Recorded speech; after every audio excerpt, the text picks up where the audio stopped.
Each year in the United States, an estimated 70 million animals are burned, blinded, poisoned, cut up alive, force-fed chemicals, and otherwise hurt or killed in the name of science, supported by personal institutions, cosmetic companies, government agencies, educational institutions, and scientific centers. Substances we use every day, like eyeshadow or soap, furniture polish, and oven cleaner, may be tested on rats, rabbits, guinea pigs, dogs, cats, and other animals.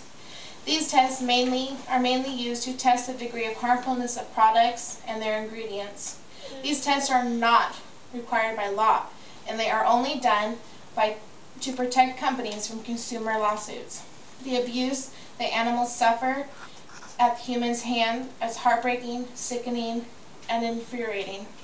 In this speech, I will show that animal testing is abusive. I have found the proof of this through extensive research from credible websites and government agency sites. To accomplish this, I will first show the significance of this problem, then demonstrate the failure of animal testing before giving the real solutions to the problem of animal testing. Through this speech, you will learn ways that you can help eliminate the abuse of animal testing. I can show the extent of this problem from the People for the Ethical Treatment of Animals, or PETA, a website that was last updated October 2012.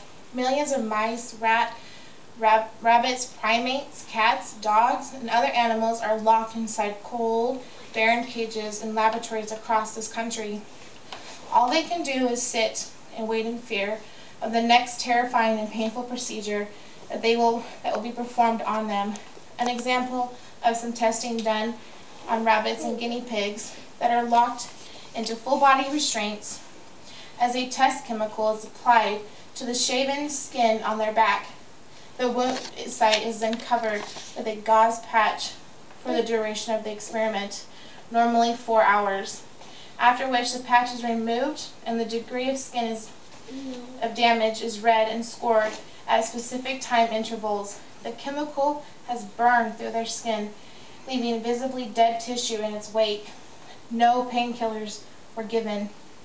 This stress causes animals to develop neurotic behaviors, relentlessly spinning around in circles, rocking back and forth, pulling out their hair and biting on their skin. They shake and cower in fear when someone walks past their cages and their blood pressure rises. After enduring lives of pain, loneliness, and terror, almost all of them will be killed. Now I have shown the significance of this problem. We must look at the failed profits of animal testing. Dr. Robert Mendelsohn, MD, said, "The reason I am against animal research is because it doesn't work. It has no scientific value, and every good scientist knows that." Reported on liveverse.com, updated July 2012, a drug to treat childhood leukemia was tested on 18,000 mice who survived the treatment. But when it was released to people, it ended up causing the patients to die quicker than what they would have without the drug. Twinsy.com reported that the U.S. FDA stated that 9 out of 10 drugs fail in human testing after passing in animal testing. That's a 90% failure rate. It is estimated that 100,000 people die in the United States every year due to the unreliability of animal testing for the purpose of medical research. These numbers multiply when looking at the number of people who suffer from the side effects due to faulty lab results.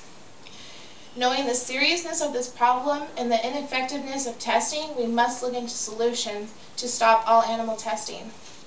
Next, we can look at the new technology advancements that has made animal testing obsolete. We should research into antibodies, which were used to research, diagnose, and fight diseases, has traditionally been created by injecting cancer cells into mice. Now we can produce DNA in a laboratory or take it from human cells. We should each contact our U.S. senators and representatives and explain to them that there is no reason for federal agency such as the EPA, the FDA, the DOT, or OSHA, to continue to require the use of animal testing methods. We should look local.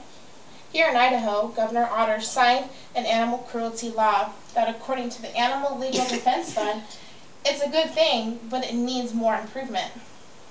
Contacting our state representatives will help bring the relief of our animals much sooner. On a personal level, we should check our consumer purchases to see if the manufacturers support animal testing. Websites like PETA and Animal Legal Defense Fund have comprehensive lists of animal-friendly companies. We should also promote alternatives to animal testing and show legal support for pro-animal laws on blog spots, your Twitter accounts, or Facebook. I have shown the serious problem and falsities with animal testing, as well as a solution we can all use to eliminate this cruel and inhumane treatment. Animal testing is abusive, and we all have abilities to do our part in preventing it. The abuse that animals suffer at human hands is heartbreaking, sickening, and infuriating. The 70 million animals in the United States are counting on compassionate people like you and I to give them a voice and be their hero by learning about the issues that they have to face, but then taking action. Each of us have the power to save animals from nightmarish suffering, but best of all, it's easier than you think. If you see any type of animal abuse, even just the smallest thing, or maybe you're not 100% sure, you should still report it. Doing what I have suggested, we can together join with other compassionate people who are working to make this world a kinder, better place for animals.